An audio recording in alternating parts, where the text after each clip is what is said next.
ዓለም ከዲፕሎማሲ ጠረጴዛ እስከ አየር ላይ የሞት ሽረት ድራማ፣ ከባህር ላይ ግዙፍ የጦር መርከቦች ትዕይንት እስከ መሬት ስር ምስጢራዊ የሚሳኤል ከተሞች ድረስ የተዘረጋ እጅግ አስፈሪ የታሪክ ምዕራፍ ላይ ቆማለች።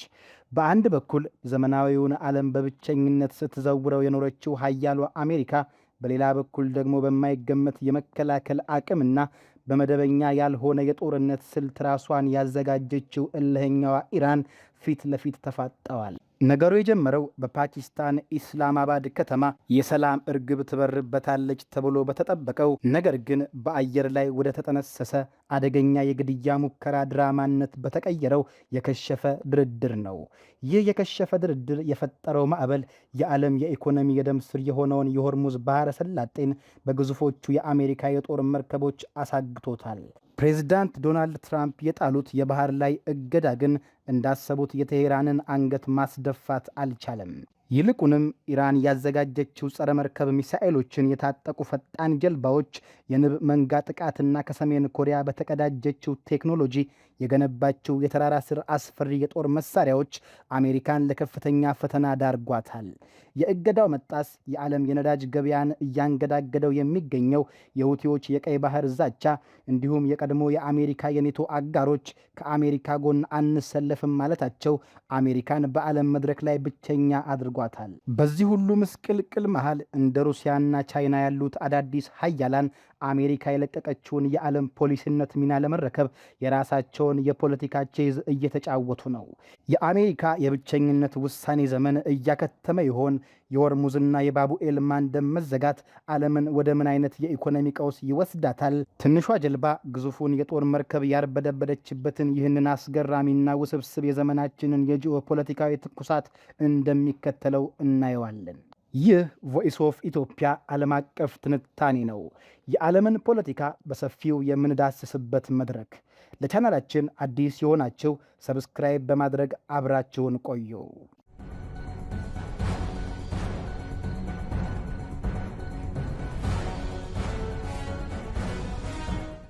እንግዲህ እዚህ ላይ ልብ በሉ።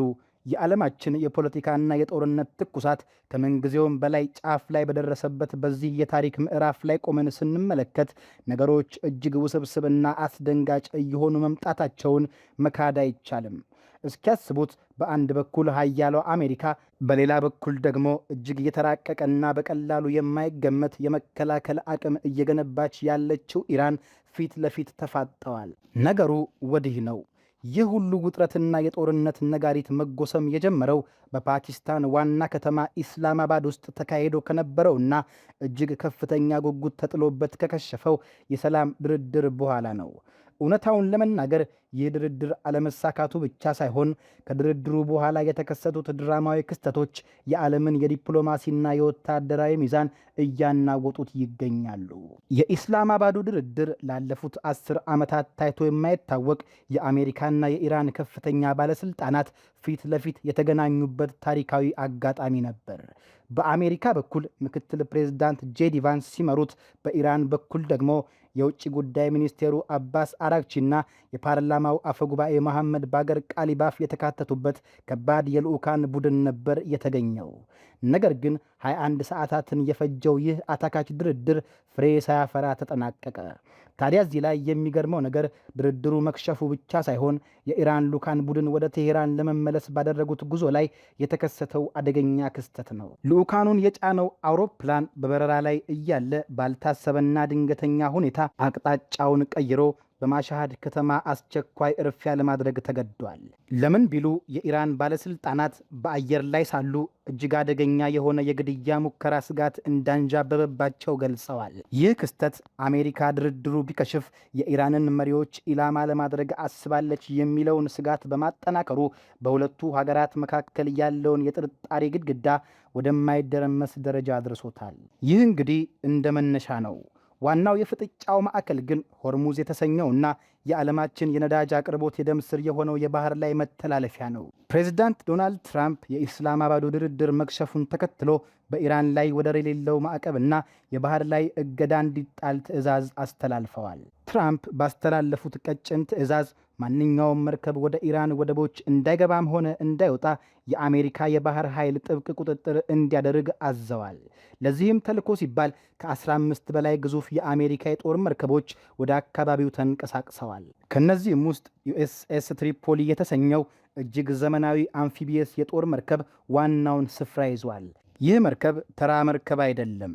በውስጡ ከ20 በላይ F-35B የተሰኙ ራዳር አቋራጭ የጦር ጄቶችን፣ ኦስፕሬ ሄሊኮፕተሮችን እና ሌሎች እጅግ ዘመናዊ የጥቃት መሳሪያዎችን ያዘለ ግዙፍ ተንሳፋፊ የጦር ሰፈር ነው። በተጨማሪም ዩኤስኤስ አብርሃም ሊንከን የተባለው ግዙፍ ኒውክሊየር ተሸካሚ የአሜሪካ የጦር መርከብ ከኢራን የባህር ዳርቻ 200 ኪሎ ሜትር ርቀት ላይ የጥቃት ቀጠና ውስጥ ገብቶ አድፍጧል። አሜሪካ በዚህ እርምጃዋ የኢራንን የባህር ኃይል ሙሉ በሙሉ ከጥቅም ውጪ እንዳደረገችው እና ኢራን በኢኮኖሚ ታንቃ እጇን እንደምትሰጥ ፕሬዝዳንት ትራምፕ በልበ ሙሉነት ተናግረዋል። ይሁን እንጂ ጉዳዩ እንደተባለው ቀላል ሆኖ አልተገኘም። እዚህ ጋ ነው እንግዲህ የኢራን የመከላከል አቅምና ስትራቴጂካዊ ብልሃት በሚገባ የሚታየው። አሜሪካ በሆርሙዝ ሰርጥ ላይ ግዙፍ የጦር መርከቦቿን አሰማርታ እገዳ ብትጥልም ኢራን ግን እንደምትገመተው በቀላሉ የምትበገር ሀገር ሆና አልተገኘችም። የኢራን ኢስላማዊ አብዮታዊ ዘብ የባህር ኃይል ለአሜሪካ እገዳ የሰጠው ምላሽ እጅግ አስደንጋጭ ነበር። ማንኛውም የአሜሪካ የተሳሳተ እርምጃ መላውን የአሜሪካ የጦር መርከቦች ወደማያባራ የአጥፊነት አዙሪት ውስጥ ይከታቸዋል ሲሉ ዝተዋል። እናም ይህ ዛቻ በባዶ ሜዳ የተሰነዘረ አልነበረም። የኢራን ወታደራዊ አቅም ባለፉት 10 ዓመታት ውስጥ በከፍተኛ ሁኔታ አድጓል። በተለይም መደበኛ ያልሆነ የጦር ስልት በመጠቀም ረገድ ኢራን እጅግ የተካነች ሀገር ናት። እስቲ የኢራንን ወታደራዊ ዝግጅት በጥልቀት እንመልከት። አሜሪካ ግዙፍ የጦር መርከቦቿን ስታሰማራ፣ ኢራን በበኩሏ በሆርሙዝ ስትሬትና በአረቢያን ባህር አካባቢ በሺዎች የሚቆጠሩ እጅግ ፈጣን የሆኑ አነስተኛ የጥቃት ጀልባዎችን አሰናድታለች። እነዚህ ጀልባዎች ምንም እንኳን በግዝፈታቸው ከአሜሪካ መርከቦች ጋር ባይወዳደሩም በውስጣቸው ጸረ መርከብ ሚሳኤሎችን፣ ቶርፔዶዎችንና ፈንጂዎችን ታጥቀዋል። የእነዚህ ጀልባዎች የጥቃት ስልት የንብ መንጋ ጥቃት በመባል የሚታወቅ ሲሆን በአንድ ጊዜ በርካታ ጀልባዎችን ከአቅጣጫ ሁሉ ተሰባስበው በአንድ ግዙፍ መርከብ ላይ ጥቃት ሲሰነዝሩ የቱንም ያህል ዘመናዊ ራዳር ቢኖር ለመከላከል እጅግ አስቸጋሪ ያደርገዋል። ከዚህም ባሻገር የኢራን እውነተኛ ጡንቻ የሚገኘው በሚሳኤል አቅሟ ላይ ነው። መረጃዎች እንደሚያመለክቱት ኢራን ከሰሜን ኮሪያ ጋር በፈጠረችው ጥልቅ ወታደራዊ ትብብር እጅግ አደገኛ የሆኑ የባለስቲክና ክሩዝ ሚሳኤሎችን ታጥቃለች። የሰሜን ኮሪያው መሪ ኪም ጆንጉን በቅርቡ ቾይ ሄዮን ከተሰኘ አዲስ የጦር መርከብ ላይ ሆነው ስትራቴጂካዊ የክሩዝ ሚሳኤሎችንና ጸረ መርከብ ሚሳኤሎችን በማስወንጨፍ ሙከራ ማድረጋቸው ለአሜሪካ ትልቅ የራስ ምታት ሆኗል። እነዚህ ሰሜን ኮሪያ የተሞከሩት ሚሳኤሎች የኢራን ጦር የታጠቃቸው እንደ ሙሱዳን፣ ኢማድና ቃድር የተሰኙ ሚሳኤሎች መሰረቶች ናቸው ተብሎ ይታመናል። እነዚህ ሚሳኤሎች እስከ 2500 ኪሎ ሜትር እና ከዚያም በላይ የመምታት አቅም ያላቸው ሲሆን በመላው የመካከለኛው ምስራቅ የሚገኙ የአሜሪካ የጦር ሰፈሮችን እንዲሁም እስራኤልን በቀላሉ ኢላማ ማድረግ ይችላሉ። ከዚህም በላይ ኢራን እነዚህን ሚሳኤሎች ያከማቸቻቸው ከመሬት በታች እጅግ ጥልቅ በሆኑና የሚሳኤል ከተሞች ተብለው በሚጠሩ የተራራ ውስጥ ዋሻዎች ውስጥ መሆኑ አሜሪካ በአየር ድብደባ በቀላሉ ልታጠፋቸው እንደማትችል ያሳያል። እና ታዲያ ይህ የኢራን አስፈሪ የመከላከልና የማጥቃት ዝግጅት በአሜሪካ የባህር ላይ እገዳ ምን ተጽዕኖ አመጣ? እውነቱን እንነጋገር ከተባለ የትራምፕ አስተዳደር የጣለው የእገዳ ፖሊሲ በተግባር ላይ ሲታይ ገና ከጅምሩ ውሃ ቅዳ ውሃ መልስ ሆኗል ማለት ይቻላል። እገዳው በይፋ በታወጀ በጥቂት ሰዓታት ውስጥ ሪች ስታሪ የተባለች ግዙፍ የቻይና የነዳጅ ጫኝ መርከብ 250,000 በርሜል የሜታኖል ነዳጅ ጭና የአሜሪካን የጦር መርከቦች አይን አውጣ በሚባል ሁኔታ ጥሳ በማለፍ የሆርሙዝን ባህረ ሰላጤ አቋርጣ ወጥታለች። ይህ ብቻ አይደለም። ኤልፒስ የተሰኘች ሌላ በህገወጥ የነዳጅ ንግድ ትጠረጠራለች የተባለች መርከብ በተመሳሳይ ሁኔታ እገዳውን ጥሳ አልፋለች። ይህ ድርጊት ለአሜሪካ የባህር ኃይል ትልቅ የሞራል ሽንፈትና ውርደት ነው የሆነው። ታዲያ የአሜሪካ መርከቦች እነዚህን መርከቦች ለምን በኃይል አላስቆሙም የሚል ጥያቄ መነሳቱ አይቀርም። መልሱ አጭርና ግልጽ ነው። አሜሪካ በእነዚህ መርከቦች ላይ ተኩስ ብትከፍት ወይም በኃይል ብታስቆም ኢራን ቀደም ሲል እንደዛተችው የሆርሙዝን ሰርጥ ሙሉ በሙሉ ትዘጋዋለች። ይህ ደግሞ በዓለም ኢኮኖሚ ላይ የሚያስከትለው መዘዝ በቀላሉ የሚገመት አይደለም። ይህንን የኢኮኖሚ ምስቅልቅል ስናነሳ ሆርሙዝ ሰርጥ ምን ያህል ወሳኝ እንደሆነ መረዳት ግድ ይለናል። በየቀኑ ወደ 20 ሚሊዮን በርሜል የሚጠጋ ነዳጅ ማለትም የዓለማችንን የነዳጅ ፍጆታ 1/5ኛውን የሚሸፍነው ነዳጅ የሚያልፈው በዚህ ጠባብ የባህር በር ነው። በተጨማሪም የዓለማችንን ፈሳሽ የተፈጥሮ ጋዝ በተለይም ከኳታር የሚወጣውን ከ20 እስከ 25 በመቶ የሚሆነውን የሚያስተላልፈው ይኸው መስመር ነው። ኢራን ይህንን በር ዘጋች ማለት የዓለም የነዳጅ ገበያ የደም ስር ተቆረጠ ማለት ነው። ይህ ፍራቻ እውን መሆን ሲጀምር የነዳጅ ዋጋ በአንድ ጊዜ በ8 በመቶ አሻቅቦ አንድ በርሜል $104 ደርሷል። የኢኮኖሚ ባለሙያዎች እንደሚያስጠነቅቁት ደግሞ ግጭቱ ወደ ለየለት ጦርነት ካመራ እና መንገዱ ከባሰ የነዳጅ ዋጋ ከ$150 በላይ በመተኮስ ዓለም አቀፍ የኢኮኖሚ ቀውስ ሊያስከትል እንደሚችል በእርግጠኝነት እየተናገሩ ነው። እስቲ ይህንን ምስቅልቅል ይበልጥ አደገኛ የሚያደርገውን ሌላኛውን ስትራቴጂካዊ ገጽታ እንመልከት። የኢራን አቅም በሆርሙዝ ሰርጥ ብቻ የተወሰነ አይደለም። የሳዑዲ አረቢያ ባለሥልጣናት በአሜሪካ ላይ እያሰሙት ያለው ከፍተኛ የማስጠንቀቂያ ጩኸት ነገሩን ይበልጥ ግልጽ ያደርገዋል።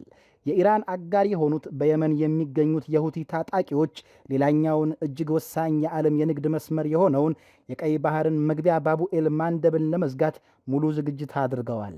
የኢራን ከፍተኛ ባለሥልጣን አሊ አክባር ቬላያቲ እንዳሉት ኢራን በአንድ የእጅ ምልክት ትዕዛዝ ብቻ ባቡኤል ማንደብን የጦርነት ቀጠና ማድረግ ትችላለች።